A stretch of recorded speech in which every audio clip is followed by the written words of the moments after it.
Welcome everybody to number 7 in our classes for online, Group B. One more to go.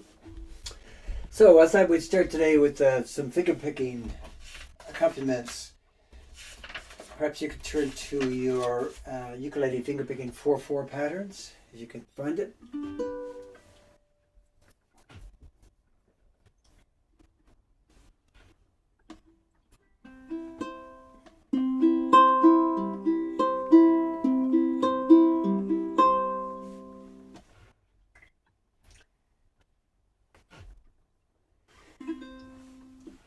Yeah, this is in preparation for the Mary's Boy Child. I thought we'd go over this. Mary's Boy Child is an interesting song. It's it's gone through a number of changes. It's written by a fellow by the name of Chester Hairston. And he wrote it originally as a party song for a friend. And he wrote it to a calypso rhythm because people at the party were going to be mainly West Indians. And then later the song was adapted as a Christmas song and picked up by Harry Belafonte, and that led to its popularization around the world. So I thought we'd try some different accompaniments for it. The basic one, which is actually not in this pattern group here, but we can take a look at first, is just an arpeggio P-I-M-A, P, like that. So just starting with placing your I-M-A in the third, second, and first strings, just like that. 1 and 2 and 3 and 4.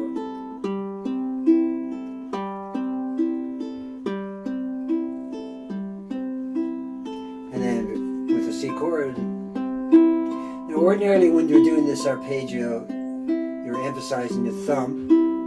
1 and 2 and 3 and 4 and 1 and 2. But you can accent the offbeat in this kind of style of music.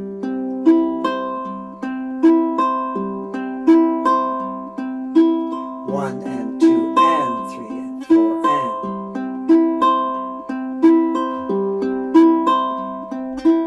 So that's one way of sort of creating that kind of syncopated rhythm that is natural to calypso. Another one would be, again, exercise 2 there. So you're going 1, 2, and so you're going 1, 2, and 3, and 4. I'll slow it down a bit. 1, 2, and 3, and 4. 1, 2. Now, if you emphasize the index, you get, and then G7, back to C.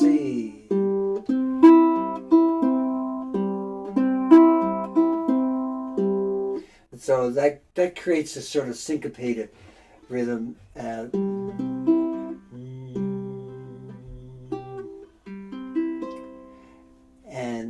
the next one, exercise 3,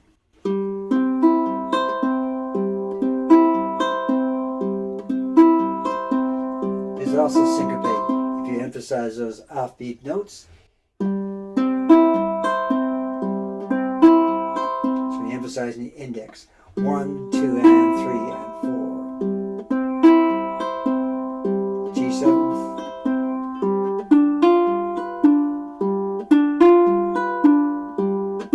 So on, and I think exercise 4 might be probably, let's try exercise 4. So this is 1 and 2 and 3 and 4. 1 and 2 and 3 and 4. 2 and 3. Okay, let's try it all the way through. 1 and 2 and 3 and 4. 1 and 2 and 3 and 4, 1 and 2. G7s.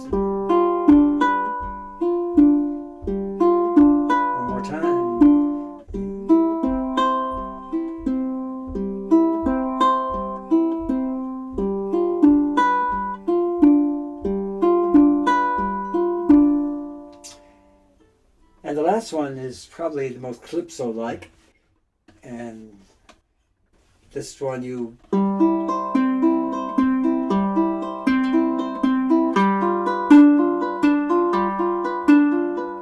Okay, let's give that a try. Let's slow it down.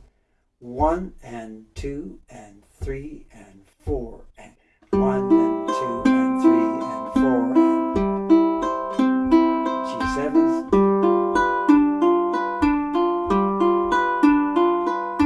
Repeat.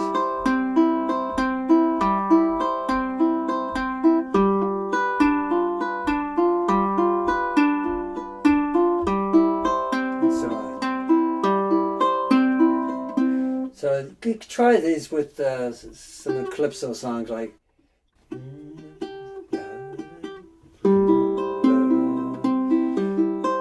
to think of a good calypso, Jamaica Farewell, perhaps.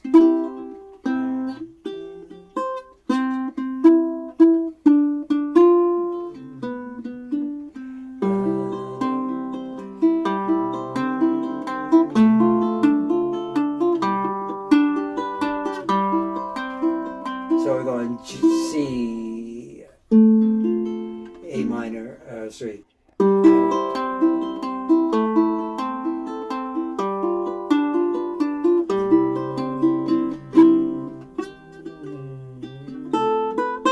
Yeah, C, F, G, G.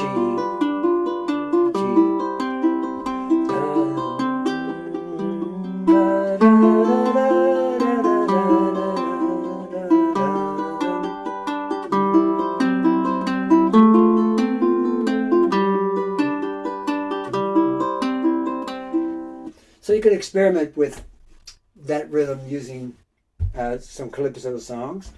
But when we go, let's move to Mary's Boy Child.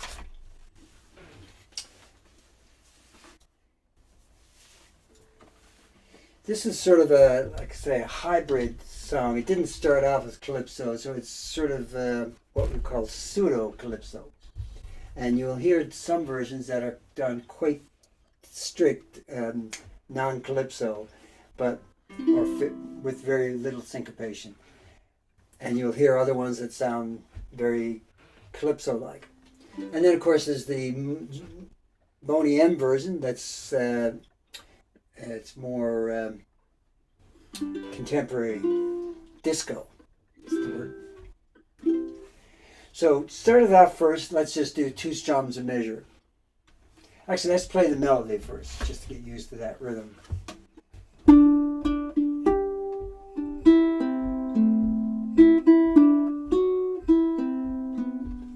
So if you did the A version, Mary's Boy Child, I've left out these kind of complicated rhythms, and you might want to work on that version first. Did everyone download it, by the way? Does everyone download the A version? Do you have it? Okay. Gordon, Pauline, you have it? Yeah, okay, let's do the A version first, just to get used to it. That version. Slightly different in chords.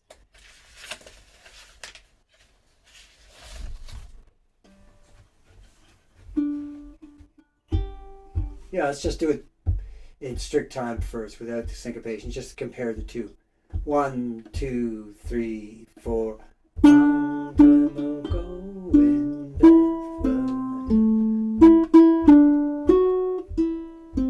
1, 2, 3, 4.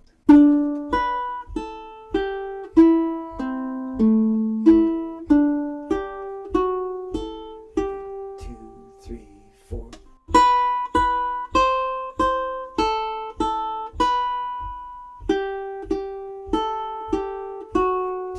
3, 4.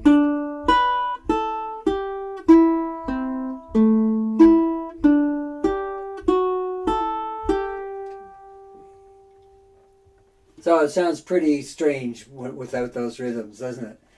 But let's try it with the chords, which are a little simpler than the other ones, the other version. But let's try it. 1, just strumming twice per measure. 1, 2, 3, 4. Long time ago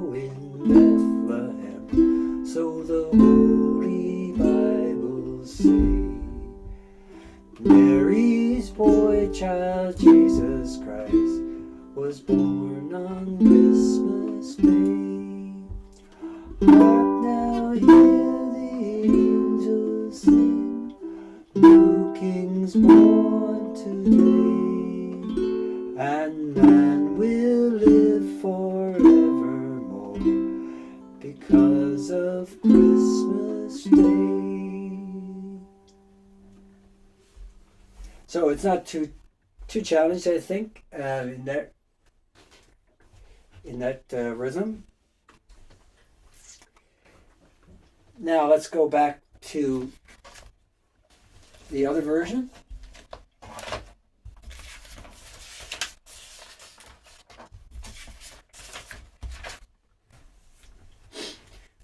So if we take a look at that first phrase,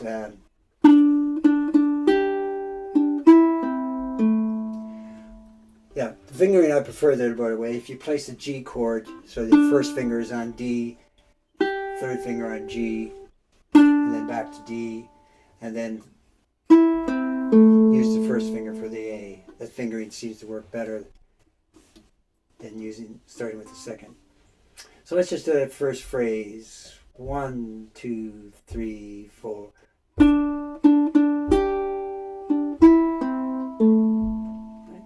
So that you can see the syncopation, particularly in measure 2, Bethlehem. Right?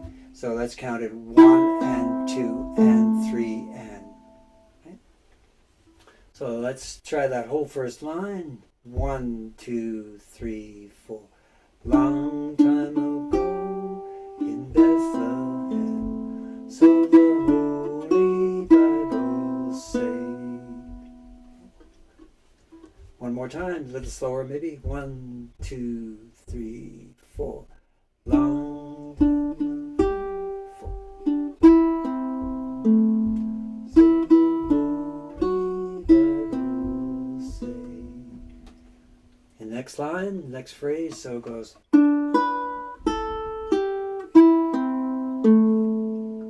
One more time. 2, 3, 4.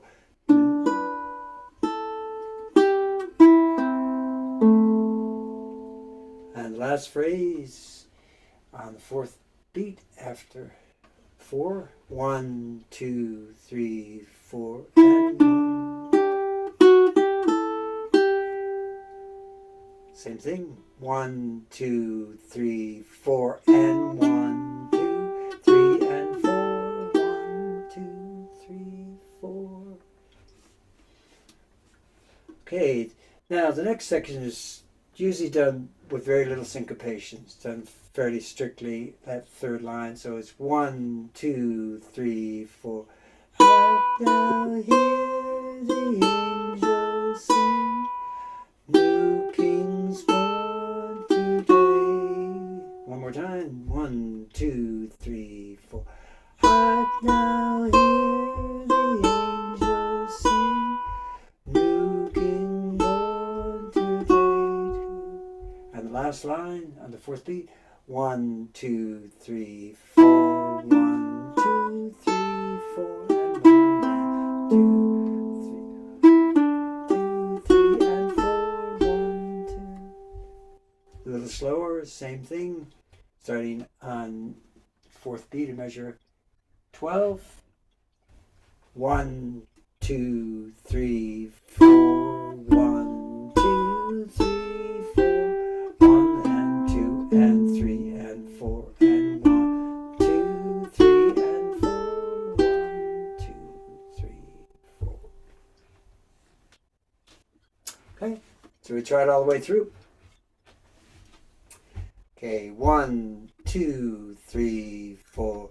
Long time ago in Bethlehem, so the Holy Bible say. 2, 3, 4. Mary's boy child Jesus Christ was born on Christmas Day. 2, 3, 4. Hark now, hear the angels sing, new King's born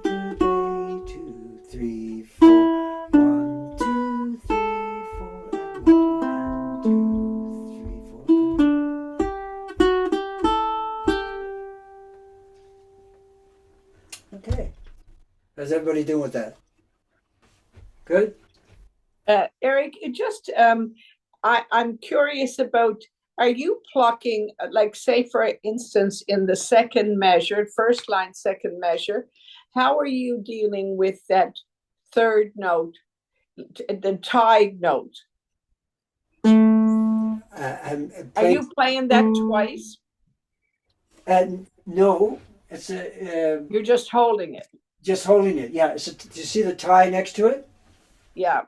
Yeah, that means the second note is not played. So it's Bethlehem, right?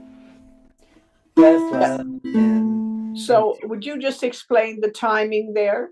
Yes, sure, okay. Yeah, I probably should have written it in underneath, but it will be counted 1 and 2 and 3, 4 and. And I'll put that up there so you can see it. So get your pencil out if you like. See if I can get that in focus.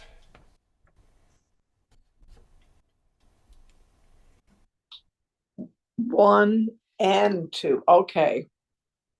Yeah.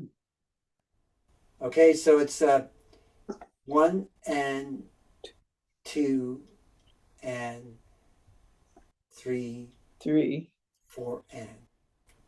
4 and okay. I wouldn't have gotten that. Yeah. Yeah, you can put the and in after 3 too if you want to, but I don't usually put it in for straight quarter notes. Yeah, so if you're clapping it, it'll be 1 and 2 and 3. Sorry, let me try that again. 1 and 2 and 3. Sorry, I keep doing it wrong. 1, 2, 3, 4. 1 and 2 and 3, 4 and. More time. 1, 2, 3, 4. 1 and 2 and 3, 4 and. So it's best to practice it first on an open string. Just like this. On the first string, say 1, 2, 3, 4.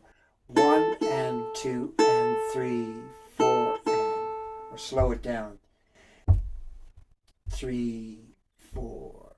1 and 2 and 3, 4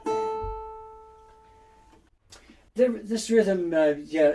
If you sing the words along with it, it just comes naturally. Long time ago in Bethlehem, Bethlehem, right? Long time ago in Bethlehem. So if you're tapping your foot, the L-E, the L in Bethlehem is when your foot is up, and the hem is also when your foot is up. So Bethlehem. Right? So let's just try that first line slowly. 2, 3, 4. 1, 2 and 3, 4 and 1 and 2, 3. Sorry. Keep counting it incorrectly. Okay, 3, 4. 1, 2 and 3, 4 and 1 and 2 and 3, 4 and 1, 2, 3 and 4 and 1, 2, 3, 4. But in a song like this, I think rather than counting it out, it's better to sort of internalize it and play it, the rhythms almost by ear, because for one thing, everybody does it differently. Belafonte is quite different from Boney M's, from other versions. I think the closest version to this would be this one I referred to by the Prague Choir. I think they sing it something like this.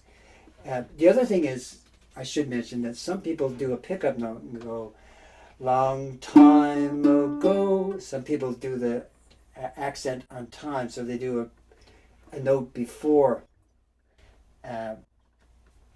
the first measure. The 1, 2, 3, long time ago. Right? So you'll also hear that. So there are different lyrics that people use for this, different chords. So it's one of those songs that you almost have to adapt to your own wishes and your own style. So let's try it again with the chords, and yeah, we'll just strum it this time, twice per measure. 1, 2, 3, 4. Long time ago in Bethlehem, so the Holy Bible say, Mary's boy child Jesus Christ was born on Christmas Day. Hark now, hear the angels sing, new King born today. And man will live forevermore because of Christmas Day. The G ninth there is an optional chord, as is the A7, by the way. So you could actually just repeat the G chord there, or just lift the second finger, and if you want to hear the A.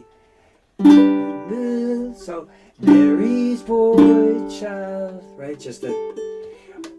But the D ninth is actually, or G ninth is not a hard chord. So you're just going, and basically it's a G7th without third finger.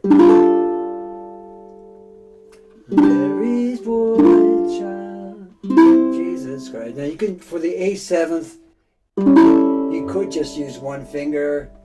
You could use the other version, like that. Or you can use an A chord. Either of those chords are fine in there. Or leave it out altogether, as I said. But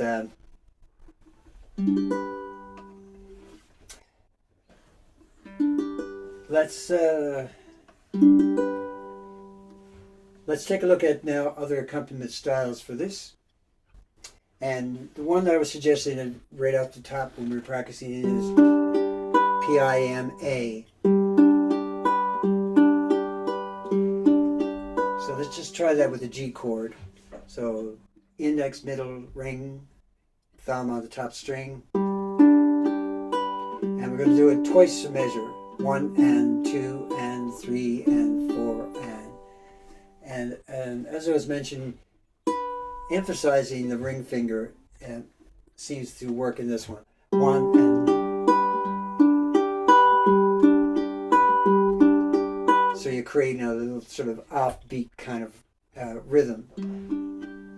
Or you can just do it straight, whichever you like. So let's try it that way.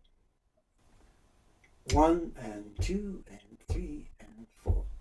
Long time ago in Bethlehem, so the Holy Bible say, Mary's boy child Jesus Christ was born on Christmas Day. Hark now, hear the angels sing, new King's born today, and man will live forevermore because of Christmas Day. So that's after you're used to the chord changes of singing along, you can try that accompaniment. Or you could do, and later on, after you're familiar with that, then you could try one of the other finger picking accompaniments. For instance, the number 3. So now you're alternating, you're going 1, 2, and 3, and 4. Long time ago in Bethlehem, so the Holy Bible say, Mary's boy child Jesus Christ was born on Christmas Day. It's a bit awkward with the chord change there, so you can just leave out the G9 and A7 chords there if you want to, or go back to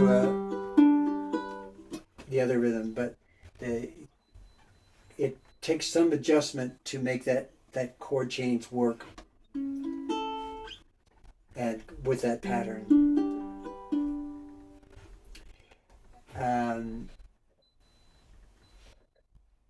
Yeah, and the other section, the chorus, probably works better in a straight accompaniment. Hark now, hear the angels sing, new kings born today, man will live. So experiment, see what works for you. And you could use P-I-M-I rather than P-I-M-A. That's another thing you could try. If you're strumming it, the standard calypso rhythm, 1, 2, and 3, and 4, down, down, up, up, down, down.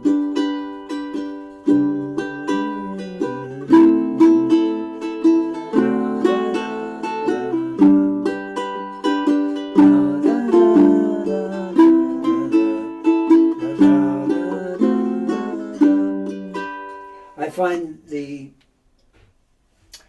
rhythms, the measures that don't have the syncopated rhythm to be better just done straight. 1, 1, and 2, and 3. So like, hark now, hear the angels sing, new king born today, and man will live forevermore because of Christmas Day.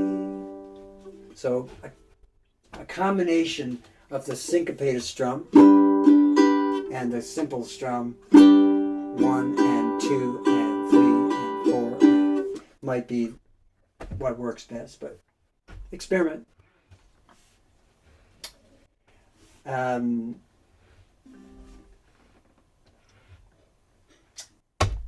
else was I going to say about this song?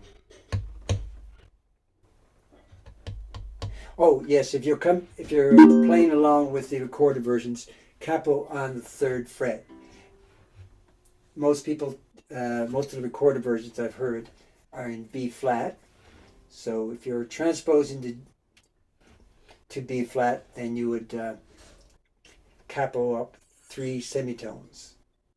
Okay, so if you strum in G, it would sound in B flat.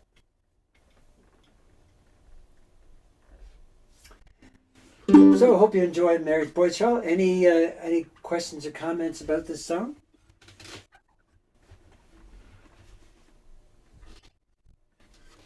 Lovely choice. Yeah. Oh, good. Good. Yeah, it's one of my favorites. I have a lot of Christmas song favorites though, but we've been doing it with our choir for a long time.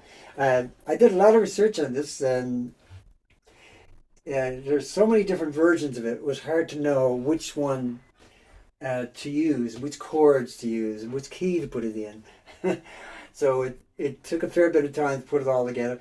I did go to the trouble also of adding the chords with the lyrics. So if you put those on the facing page, you can sing the other verses.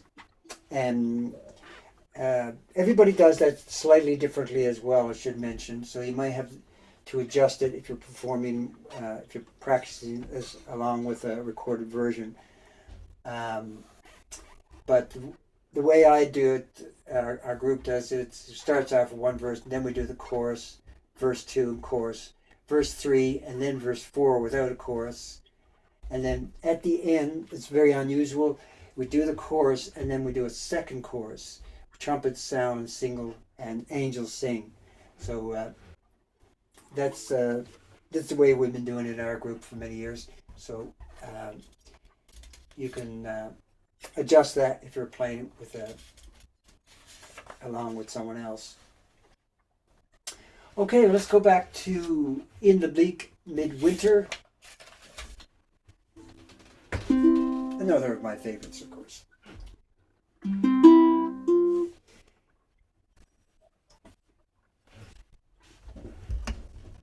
So I actually did 3 different versions of this song. The A version is simply just a simple melody, and the B version, which is in the songbook. So this one has the chord solo as version. Right? And then I did a 3rd version, which I just added to the materials page recently, which is a chord solo combining the arpeggio.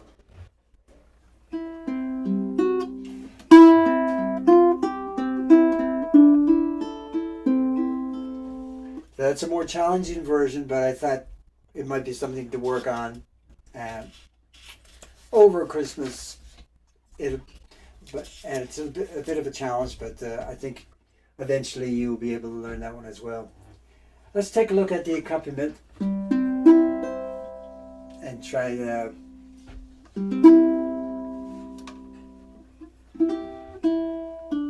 come up with a reasonable way of playing this one.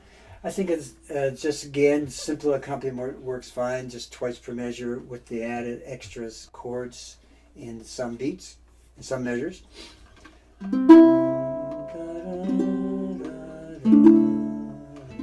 Something like that.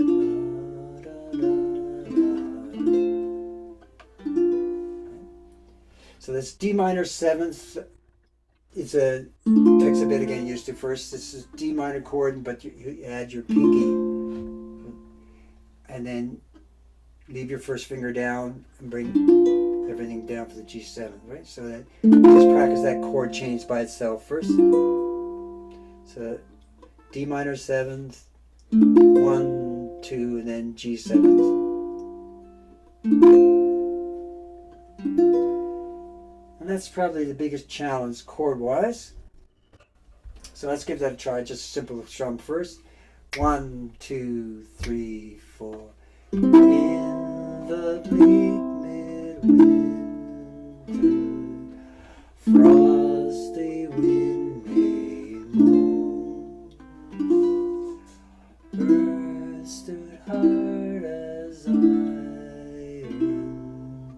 water like a stone. Snow hath fallen, snow on snow, snow on snow. In the bleak midwinter, long ago.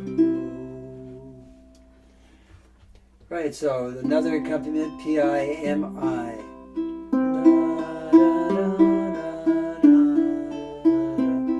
I was suggesting, I think, that you, in the 2nd measure, emphasize the melody there. So just playing the 3rd string for the A minor sus, and then lift it for the A minor, just like that. And then back to the D minor, again, just plucking the 3rd string. And then single note A for the A minor, and then D minor 7th, G7th, or something like that. But let's give it a try. So 1, 2, 3, 4. In the bleak midwinter, frosty wind may moan. Earth stood hard as iron, water like a stone. Snow hath fallen, snow on snow, snow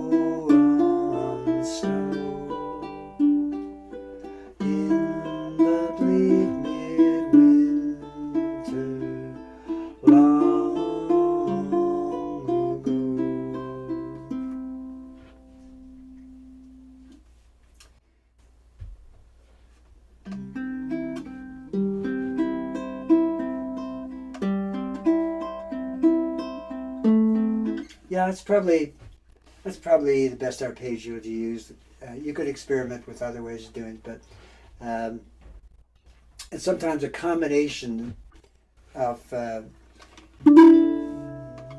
strumming, particularly if you're doing several verses, you might just do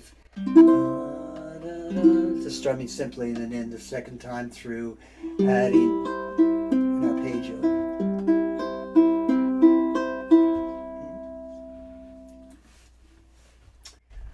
Okay, let's play through the chord solo, or if you prefer, you can just hear the melody by itself. Let's just do the chord solo. Let's try that. And so 1, 2, 3, 4.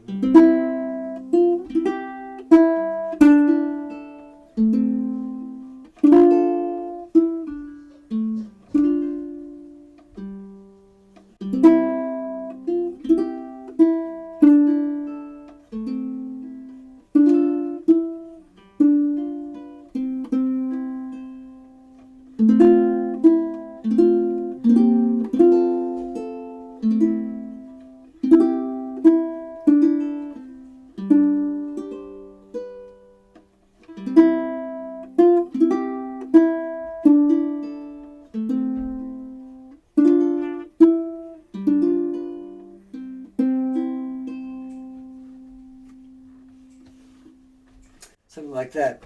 So the chord solo is a bit challenging, but if you once you get used to that technique of breaking the chords, right, so emphasizing the melody and then playing the accompaniment notes just slightly aft the beat. It's up to you how much you break the chord, but main thing is to bring out the melody. So as I mentioned, I've done a third version. I'll just go over that briefly. So in the Big Midwinter version C, when we were doing the accompaniment, I mentioned in second measure. So that's part of this chord solo in measure 2. So that's exactly the way it would be written out. 1 and 2 and 3 and 4. And so you're emphasizing the melody with the thumb and keeping the other notes behind it. 1 and 2 and 3 and 4. So I've written out all the right hand fingering there. So if you start the first measure by M, I, P, M, M, I, M, I. It would sound like this. Like that. Let's give that a try. 1 and 2 and 3 and 4 and 1 and 2 and 3 and 4. And then we switch to the thumb here for the melody.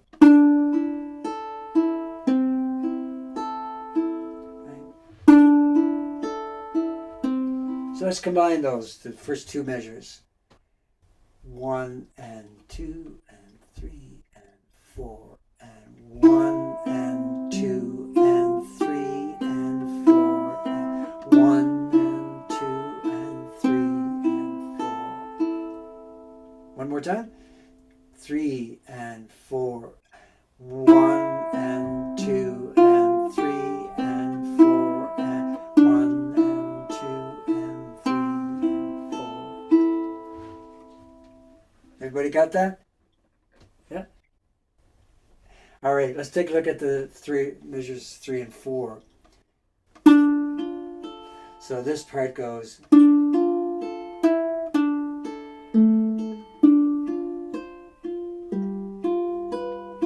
So there's a lot going on here. So you're going second, first, open, and the fourth finger plays the E. Okay? And then back to the D, and then the open A, and then the first finger goes over for the low A, again the open. So let's just measure 3. Let's just do that, measure 3 by, okay, 2 and 3 and 4, 1 and 2 and 3 and 4 and, okay, one more time, 3, 4, 1 and 2 and 3 and 4 and, okay. Okay, the fourth measure. So here we have second finger on D, first on F, pinky, little finger on C. So we're going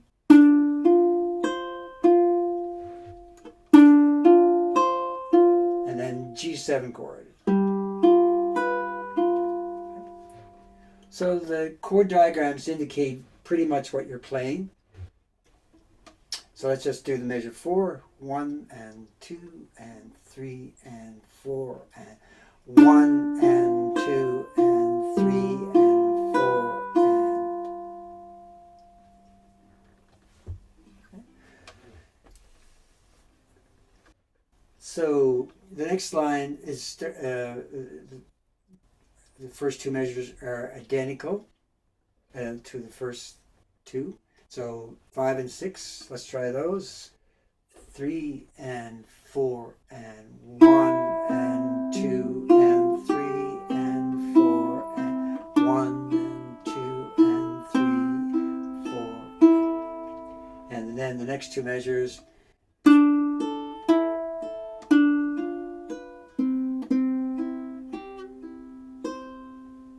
Little tricky there. Measure 5, 6, 7, 7. So starting with the second, then we go up to the fourth, alternating with the open E, A. So 1, so 2 and 3 and 4 and 1 and 2 and 3 and 4.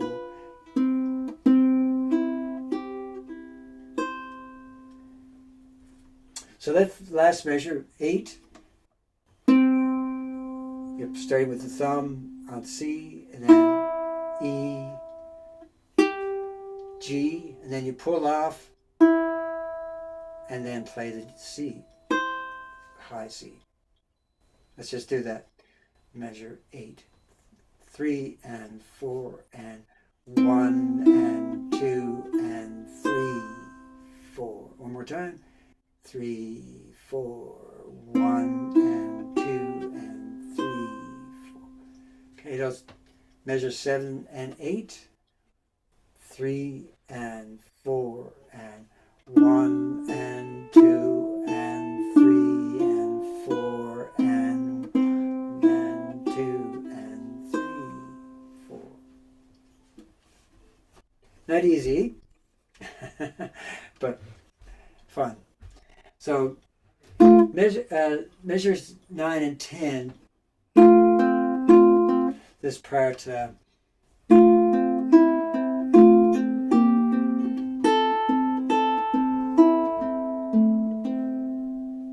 this is very much like the Kakazi piece that we did in the last term, where you're squeezing these two notes together, like that. So you M and thumb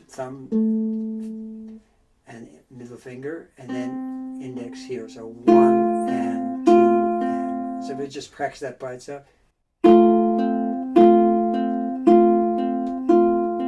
Remember that technique? And then the next chord is the third and fourth fingers down.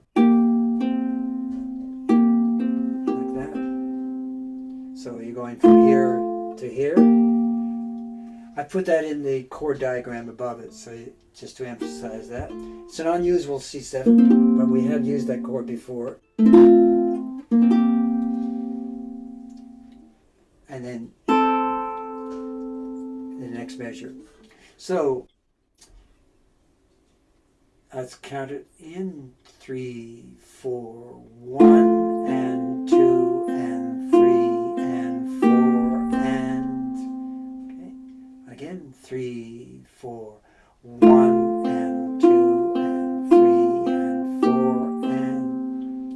Now right here, originally I had the two notes together at the same times, but I found that it worked better.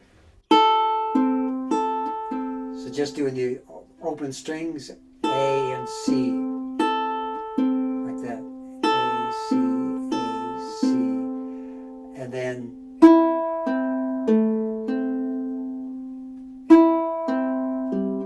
sorry. So joining those two measures together, 9 and 10, 3, 4, 1 and 2 and 3 and 4 and 1 and 2 and 3 and 4 and then the next two measures, 10, 11 and 12.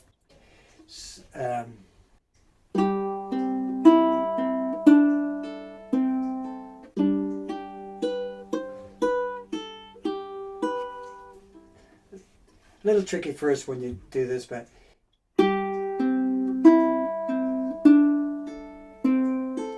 that's measure 11. Start off squeezing those two notes together, M and like that. And then we lift it, and then thumb,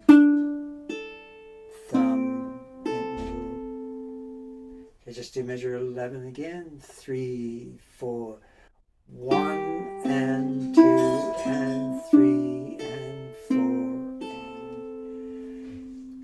and then measure 12, which takes a little bit of getting used to, but place your full G chord and then just do an arpeggio starting with the thumb and index together. And then I've added my little finger and then removed it and pull off.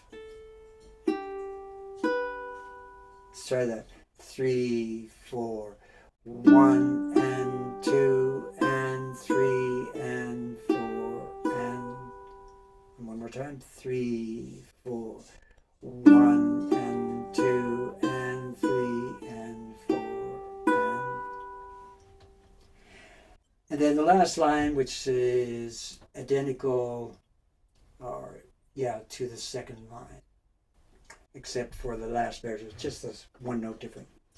Okay, so from measure 13, 3, 4, 1 and 2 and 3 and 4 and 1 and 2 and 3 and 4, 1 and 2 and 3 and 4 and 1 and 2 and 3. So that last measure goes pull off, and then those two notes together. You can do them like that, or you can do it like that, or like that. Last measure, 3 and 4, 1 and 2 and 3, 4. So it's probably the most difficult piece we've done so far, but if you break it up, there are a lot of repeats. The first, second, and fourth lines are very similar, nearly identical. The third line is probably going to be the most challenged, but it's a very gentle song. I recorded a video of this one as well, and so you can see my fingers exactly as I play it. We'll come back to this video, of course, but I think watching the video might be helpful. Any questions about it? I'm not sure if this is a too big of a challenge, or if it's something you look forward to doing. It's a challenge. But one of the things I was thinking about, I don't know if it's possible, I'm going to do it anyway, but on your tablature, when you've got the notation, you've written where the thumb is, but it's above. I don't know if it's possible. I mean, if you have the ability to highlight in the notes, the thumb or the melody, that would make life easier to read it and to try and play it, I find. And highlight the thumb? Yeah, you've got it above, but what you're trying to do when you're trying to read it, we're trying to read the notation and the fingering.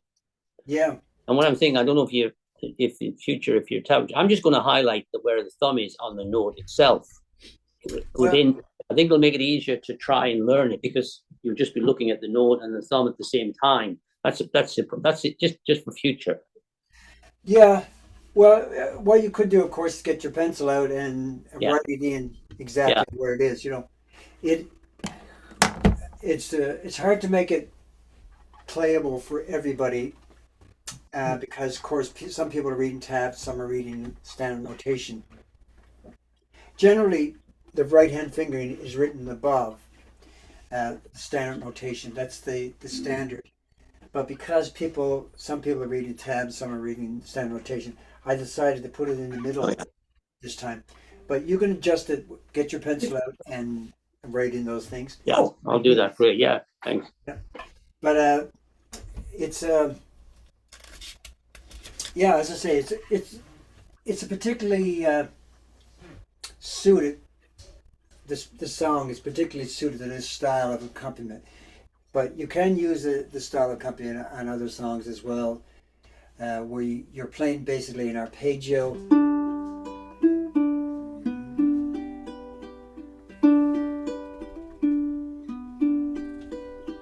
For instance, Silent Night.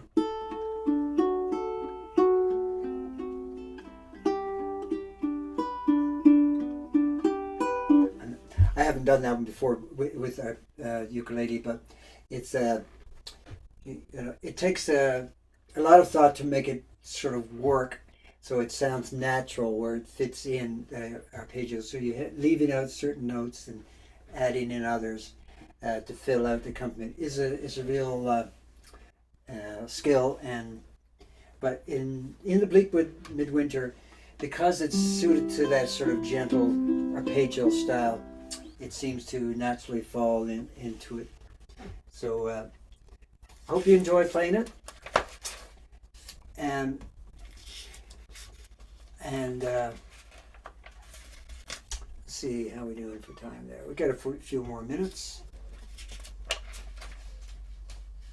She's Like the Swallow is another one that's sort of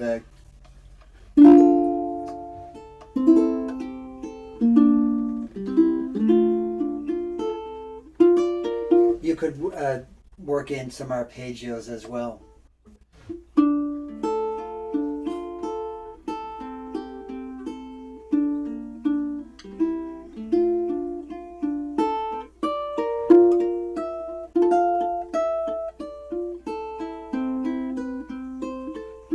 So it's worth experimenting with that kind of style with some of the slower songs, particularly. Let's just do it as chords first. Trying to sing along with, or no, I'm not going to try to sing this too high.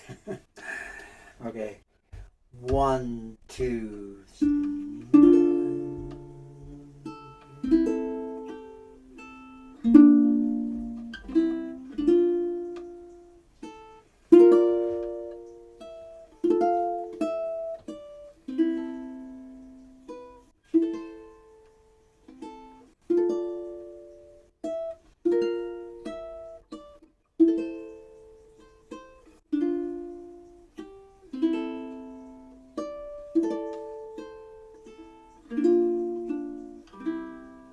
One more time.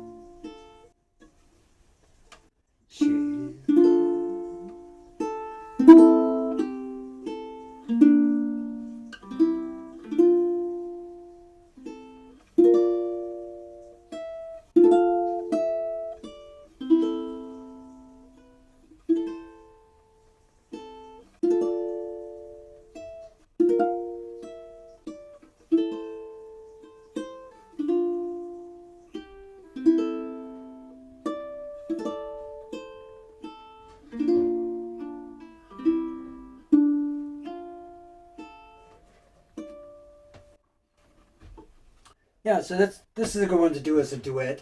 If you're not into the chord solo part of it so much, then you can get one person to play arpeggios.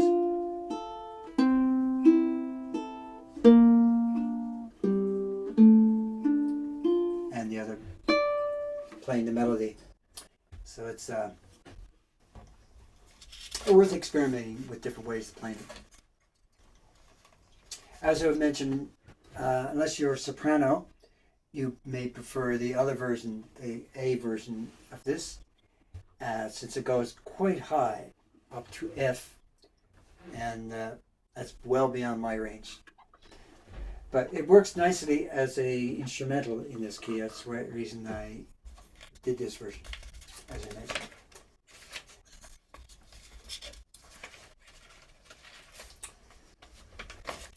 Okay, I'm going to touch on another song that's you're all familiar with. And you could take a look at. I did a video of this one as well. It's called Jezza Joy of Man Design. It's in the songbook, so you're already familiar with it. So I assume you all have this book. But if you don't, I put the music on the website and the materials page. Everybody has this book, I guess, do they? Yeah. Good. It's one of my favorite pieces of music, and I'm a big fan of J.S. Bach. Most of his music is pretty darn difficult to play, particularly on guitar. But this particular melody is it's a lot of fun to play on ukulele. I transposed it from G to C, by the way.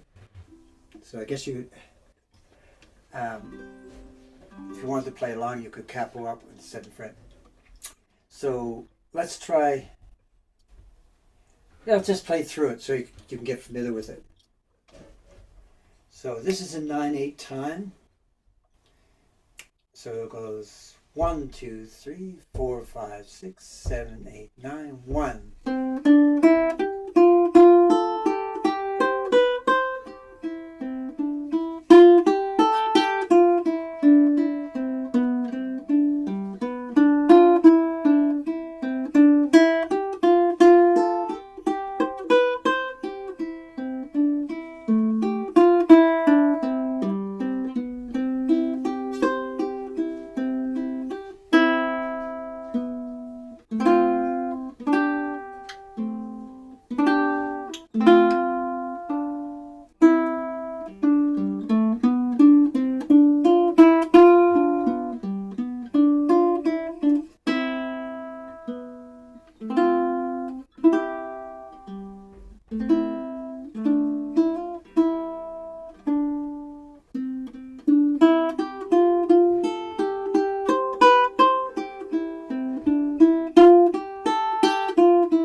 Great tune, isn't it? Yeah. Eric, are you only using your thumb for all of the notes that are on the G string and using fingers for everything else? How's your finger, or are you just? In the At least in the first 11 bars, yeah. yeah, I think it measures 1 to 8. I'm just using my fingers, and then we get to the chorale. So the chorale, this is the part that's sung, and it's an ancient hymn actually that preceded Bach. Bach simply added his accompaniment and simply and the triplet accompaniment. So this part I use the thumb for the lower notes, right? So and then PIM here. So I basically use PIM with thumb playing the lower notes and the fingers playing the top part. So it's actually 3 lines of music for most of the chorale, 3 parts. And so you have this top melody, 1, 2, 3, 1, 2, 3, 1, 2, 3, 1. That's the main melody, and then you have the bass melody, 1, 2, 3, sorry. 1, 2, 3, 1, 2, 3. Just try that by itself. So from measure 9, starting with the thumb, C, B, A, and then B, A, B, A, B, C, G. 1, 2, 3. 1, 2, 3. 1, 2, 3. 1, 2, 3. 1. So, and the other notes will be played with the fingers. Now the thing to remember, like in measure 10, so we're using this fingering, third, first, second. You want to leave the second finger down if you can. So when you play that next chord, keep the second finger down. So, and then we go to the F chord there. Leave the first finger down until the third beat. 1, 2, 3, 1. By the way, I find it's best to count in 3/4 when you get to measure 9. And the actual written music, I think it's written in 3/4 there, but the accompaniment is in 9/8. It's very unusual.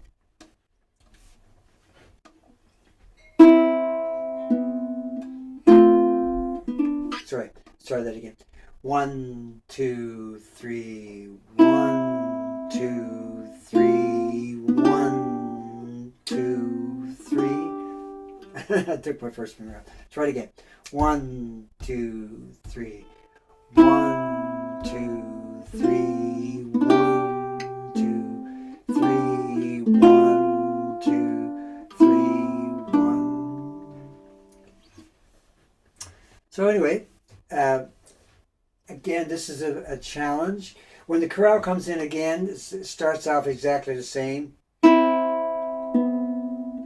and then shifts up to the 3rd fret for the C chord there.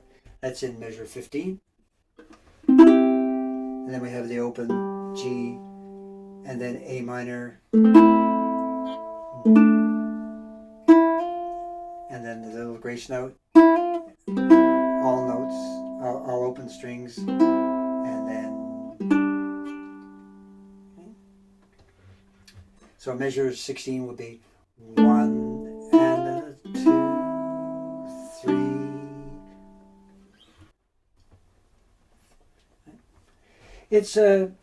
It's challenging, but if you learn the first part,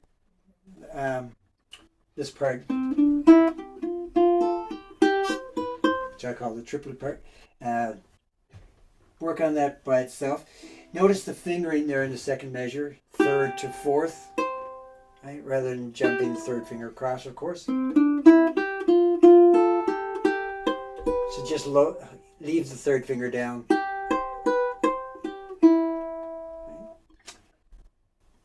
And that comes up again later. In measure 7, bring your 4th finger over.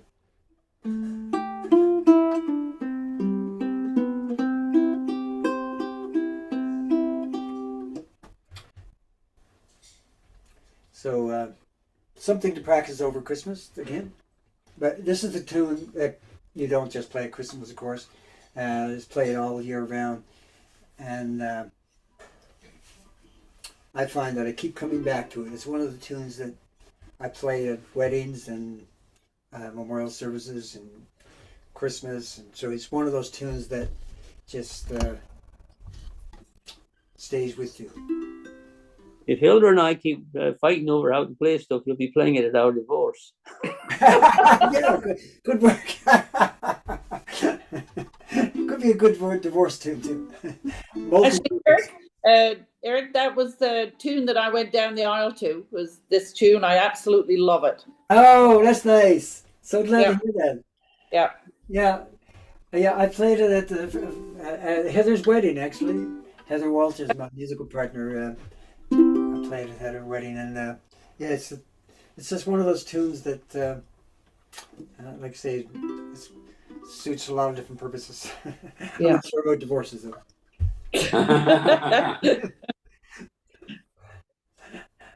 All right, well, we'll see you all next week, and we'll go through all those tunes. Yeah,